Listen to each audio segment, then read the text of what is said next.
অনেকদিন পরে এলাম তোমাদের কাছে একটি ভিডিও নিয়ে। এতদিন ভিডিও করতে পারিনি, তার অনেক কারণ। তার মধ্যে গত ইংরাজি 24শে মে, বাংলার 9 জ্যৈষ্ঠ রবিবার রাত্রি 9টা বেজে 20 মিনিটে আমাদের ঠাকুরদা আমাদের ছেড়ে চলে গেছেন, মানে তিনি মারা গেছিলেন।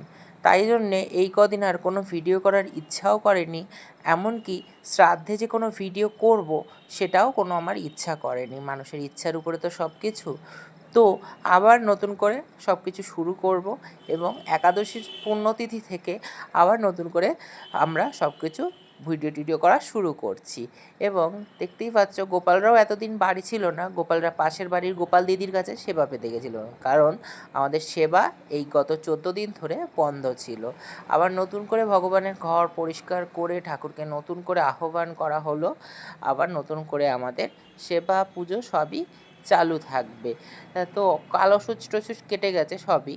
তো দেখতেই পাচ্ছ এখন ভগবানের যে একাদশী, আজ হচ্ছে কমলা একাদশী, সেই একাদশীর জন্যেই রেডি।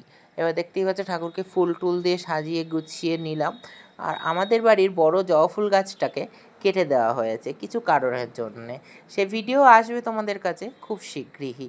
তো দেখতেই পাচ্ছ ঠাকুরকে সকালবেলার ভোগ নিবেদন করে দিয়েছি। তো এখন এই পর্যন্ত সকলকে রাত